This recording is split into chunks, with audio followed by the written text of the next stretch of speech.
you. He goes, they may rob you, Right. but they're not going to shoot you. But dead white guy now all of a Yeah, sudden LAPD's all over the hood. Exactly. So combing don't worry. the Go to your streets. car. It's all right. So Maybe it's naive of me, but I always thought like when you go to Laker games down in the Forum and you'd stop at like whatever a liquor store to get or liquor for Right. But I always thought like, well, why would they want anything to do with me? Like I'm just this guy passing through. They Like could shake you down, but they're not going to kill you. it just seemed like they wouldn't really ever give a I seemed very in my mind. I seemed very any white. I just seemed very inconsequential in their day-to-day hustle. Well, you know what's weird is one of the things I thought that I was going to get a lot of crap for doing this. Like, who are you? What are you doing in our neighborhood? But actually, it was the other way around. The hardest core gang members said, man, we really appreciate you doing this. We want our story told. We know this is a nightmare. We want out of this thing. They don't know how to get out. It was heavy, man. It was really like I learned so much that whole experience. Now, were you alarmed? Well, I'm always alarmed, so I'll ask you, and that'll take us in another direction because this is riveting to me. At how young these kids get jumped into man, these gangs. the youngest ones were the scariest. Scariest. Because they have the most to prove? No, it's that, and also they just don't know anything. They don't really know the repercussions, man. What's the youngest kid you saw holding a gun? The youngest or with a gun on his person? No, the youngest kid that I interviewed was 13 years old, Right. and it terrified me so much that I thought I walked home. I went home just going, I can't make this film. I was a fool to think I could make this film. I'm out of my mind. Was he a Crip, Blood? Do you remember what set he was from? He was a Crip, and he was telling me how much he likes shooting people. And it was, and his shot caller on camera was telling me you can't use this stuff because if you use this can indict this kid if he's ever put on trial. And I had to obey that. And I never put that kid in the film.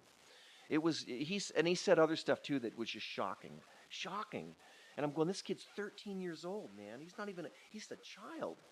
And he's got a gun. He shoots, So when you shoot this documentary, do you have to ask these guys to sign release forms? Yes. That's got to be the weirdest. Oh, it's heavy. That's more uncomfortable than seeing an actual crime go down. Listen. Is when you go, like Woody Allen, you're like, listen, Apollo, I really enjoyed your company, but if you could just sign on this piece of paper that says you give me full permission to, use your likeness, in case you ever make like documentary lunch boxes, I could be the first Roland 60s, shot calling, shot glasses, it'd be great. Make Playboy Crip, T-shirts or something. Yeah, Playboy Crip T-shirts. Oh my God, man! Well, it seems like there's way more Crips than Bloods. Is that true? Or is I believe. I mean, if I remember correctly, 8-1. I believe, if I remember correctly, God, I think it is. But you got to understand, though, they're all different sets. Right. One set of Crips is not related to another set of Crips. Oh, I understand that. They're all sanctioned And it different. seems like each neighborhood has its own mythology, Right. its own history, its own shot callers and leaders. It seems to me and all I know about this is what I've read, like the book Monster and City of Courts, and the documentaries you see on television. Right. Your documentary. It seems like there are way more Crips, period. And way more subdivision of Crips, and way more infighting within the Crips. And it seems the Bloods are a little smaller, more like banded together more. If I remember correctly, I think that might be right. It's so strange. And now it seems that it used to be like entire giant neighborhoods would be cut up amongst these crews. And now you literally have like, it's block to block to block. They just keep subdividing. Yeah, because part of the reason they keep subdividing is that the law enforcement comes in. They do these sweeps. They arrest all the top guys. They get them out of there. There's no leadership suddenly. And there's a power so struggle. So it fragments. Okay. And so 3 blocks become one block set up of 3 blocks becomes 3 different gangs all of a sudden. Now, did this gang, like these 3 different gangs, are they all in their mind like, we're just holding this down until Big Stacy comes out of jail? Or is it like, Big Stacy's in jail, this is my fucking block now? It just depends. It's a smaller piece of property. Sometimes it is like that, sometimes it's not. The turnover is happening so fast that it's becoming more and more chaotic as a result of that. And is there less gang banging now than there was when you made the documentary? When I talk to my connections down there, they still say things are going off. but nobody hears about it because there's no value put on these kids' heads. That's the problem. And the Mexican mafia and the Don't Latino know gangs, anything about that. That's a they whole. weren't even in the documentary, and this No, is that's like it's the a whole other enormous story. Yeah, Whole nother story. Yeah.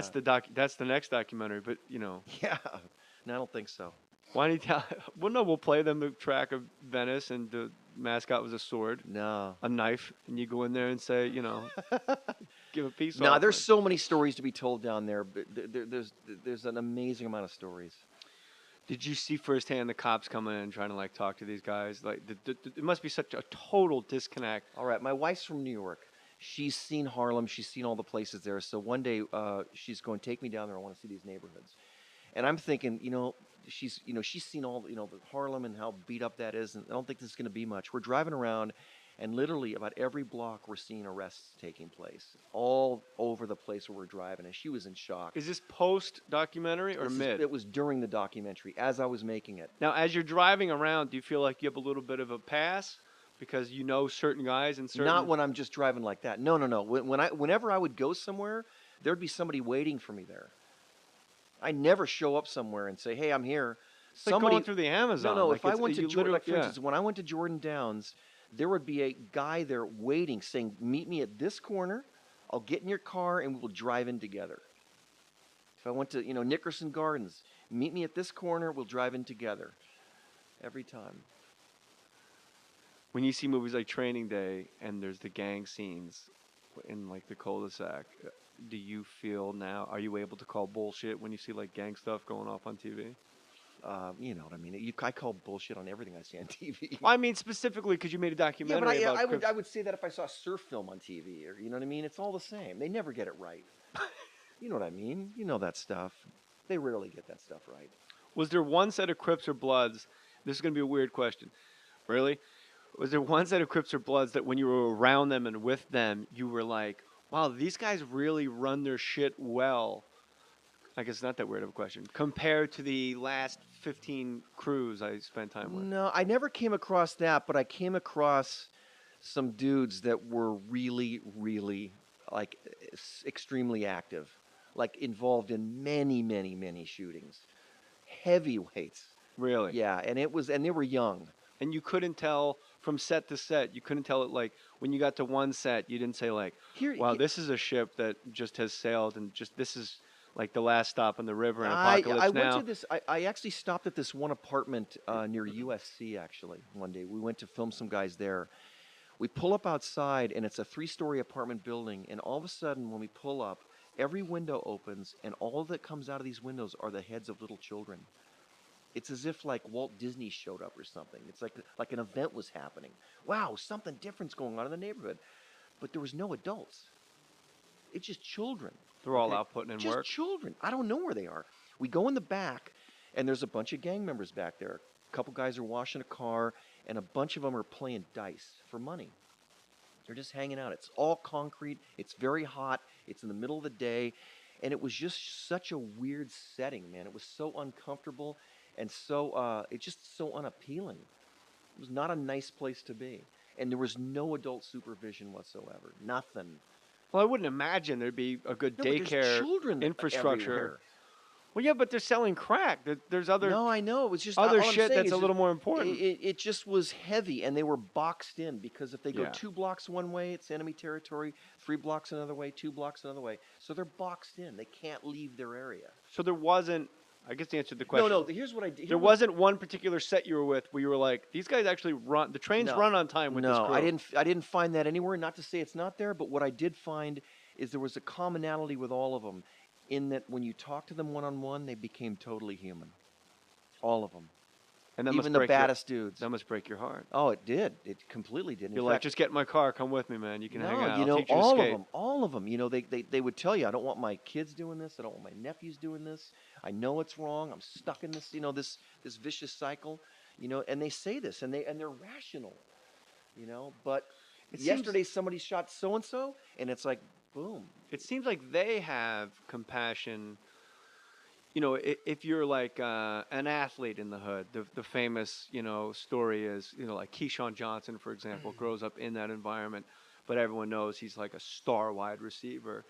and everyone just leaves him alone because he's going to get out. And they want him to. If you got a jump they shot, want him to succeed. they will let you out. Yeah. So that speaks to the human element of the gangbangers themselves. Like they know, hey They're man, human. Keyshawn's going to USC. And that's I mean, one of my favorite expressions, Stace, is word on the street is a word on the street. It's the most powerful. Yeah. It makes CNN look like a bunch of catty bitches on fucking Real Housewives Yeah. of whatever.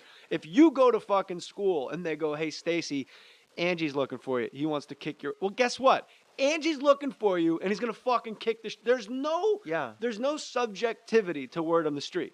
That's so right. the power of all the sets in an enormous neighborhood to say, these are 2-3 dozen guys. Leave them alone. Yeah, They're leaving. They get a pass. That's incredibly It is. powerful. It's and heavy.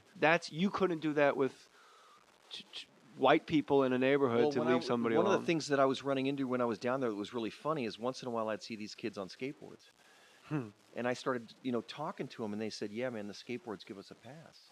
I go, what do you mean? They go, well, they look at us, and they don't know what to make of us, and they leave us alone. And I thought, man, that's pretty damn cool.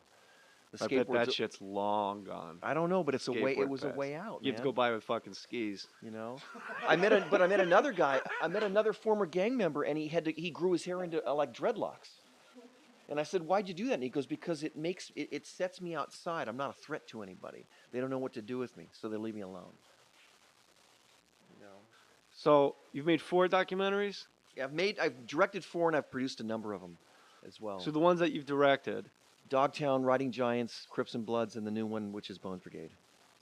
Yeah. And Bones Brigade, I thought we met for the second time. I'm finding out now. KCRW, yeah. Yeah, you were killing me that day. On Kevin and Bean. Yeah. And you were saying to me, how am I going to follow that? I'm like, you're fucking Stacy Peralta. Just going to talk about surfing and skating. I think you'll be okay. So I didn't listen because I was in my car. I'm guessing it went okay. It went all right. But now Bones Brigade, and you can check out everything that Stacy's talking about it's with all this bonesbrigade.com. incredible, this team he put together of teamers. This team, because Stacy loves the word team. Look, let me tell you something.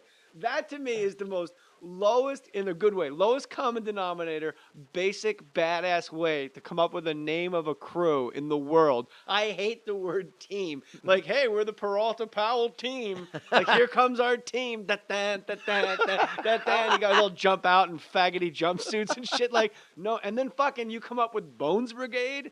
That's tight, bro. Well, that's cool, man. I appreciate that. What other, if you, in the NFL and in football, they have like coaching trees. Like Bill Walsh begot this guy, and this guy coached under him, and they all coached together. So and like Tony Hawk, Treehouse. Birdhouse, you mean? I'm sorry. Yes. I said Treehouse earlier too, and nobody corrected me, so I sound like a jerk. So thank you for setting. And I have a few actually in the house. Because he was on Action. He was the guest star on Action. One episode of Action was I wanted Leonardo DiCaprio to be in a Peter Dragon film. And my assistant in the show Action goes, you'll never get to Leo. You got to go through one of his people. Tony Hawk's probably as close as you can get. And I'm like, well, where is this Tony Hawk? What's a hawk? And we built a half pipe. And him and Lance Mountain were just fucking in the movie Half Pipe. Remember the gay porno I made? No. God, sorry. Jesus, I'm sorry. Sorry. They built a half pipe on one of the stages in Culver Studios. Right. Just for Tony. Yep. And for the show. Yeah. And it was so huge, and it had to have every sponsor that he had to be on it. And out of respect, you go, well, we just want him on the show. It had to have cost $500,000 for the day, the labor, to get this thing up and running. Then Tony comes in, and all of Tony Hawk's dialogue he's going back and forth in this half pipe, and he's doing like 720s. Right. And all of his dialogue is in the air. As he's skating. Yeah, he's skating, and I go, hey, have you talked to Leo DiCaprio? And he goes, zhung, and he does that thing that you explained where he does the ollie off the lip. Right. And he always kind of kicks it towards you. Yep. And they're going, we need Jay to get a little closer to the lip of the pipe. And I'm like, are you guys out of your mind? I'm going to get decapitated. And then they go, we need you to get closer. We need you to get closer. And then I finally, Tony goes, yeah, it's cool. And I go, can I talk to you real quick? And I've done this with baseball pitchers, like standing in the batter's box. Mm-hmm. I've done this with other guys. And I go, military guys, when we're out doing stuff, ride-alongs. I just said to Tony one-on-one, I go, fuck these guys. If you tell me there's no way you're going to hit me, I'll put my feet over the edge. He goes, there is no way I'm going to hit you. So there I was. And you're 30 feet in the air. Yeah. And I'm like, half my feet are over. And he comes up, and I'm like, Leo, did Leo read the script? And he comes up, and he does that exact thing like that. That whip. And the thing is like the He's right in your wheels. I face. can hear the wheels. yeah. Zzz, and he goes, there's too many guns in the script. Whoom, and he goes back down. I go, well, it's called Beverly Hills Gun Club. Fool to think I can make this film. I'm out of my mind. Was he a Crip, Blood? Do you remember what set he was from? He was a Crip, and he was telling me how much he likes shooting people. And it was, I mean, and his shot caller on camera was telling me you can't use this stuff because if you use this can indict this kid if he's ever put on trial. And I had to obey that. And I never put that kid in the film. He said other stuff too that was just shocking. And I'm going, this kid's 13 years old, man. He's a child. And he's got a gun. He shoots, I seem very, in my mind, I seem very, any white, I just seem very inconsequential in their day-to-day hustle. Well, you know what's weird is one of the things I thought that I was going to get a lot of crap for doing this. Like, who are you? What are you doing in our neighborhood? But actually, it was the other way around. The hardest core gang members said, man, we really appreciate you doing this. We want our story told. We know this is a nightmare. We want out of this thing. They don't know how to get out. It was heavy, man. It was really like I learned so much that whole experience. Now, were you alarmed? Well, I'm always alarmed, so I'll ask you, and that'll take us in another direction, because this is riveting to me, at how young these kids get jumped into these gangs. The youngest ones were the scariest. Scariest. Because they have the most to prove? No, it's that, and also they just don't know anything. They don't really know the repercussions, man. What's the youngest kid you saw holding a gun? The youngest or with a gun on his person? No, the youngest kid that I interviewed was 13 years old, right. And it terrified me so much that I thought I walked home. I went home just going, I can't make this film. I was a. He goes, they may rob you, right? But they're not going to shoot you. But dead white guy now all of a sudden LAPD's all over the hood. Exactly. So combing don't worry. the streets. Go to your car. It's all right. So maybe it's naive of me, but I always thought, like, when you go to Laker games down in the Forum and you'd stop at like whatever, a liquor store to get or liquor for Right. But I always thought, like, well, why would they want anything to do with me? Like, I'm just this guy passing through. They could shake you down, but they're not going to kill you. It just seemed like they wouldn't really ever give a So when you shoot this documentary, do you have to ask these guys to sign release forms? Yes. That's got to be the weirdest. Oh, it's heavy. That's more uncomfortable than seeing an actual crime go down. Listen. Is when you go, like Woody Allen, you're like, listen, Apollo, I really enjoyed your company, but if you could just sign on this piece of paper that says you give me full permission to, use your likeness, in case you ever make like documentary lunchboxes, I could be the first Roland 60s, shot calling, shot glasses, it'd be great. Make, Playboy Crip,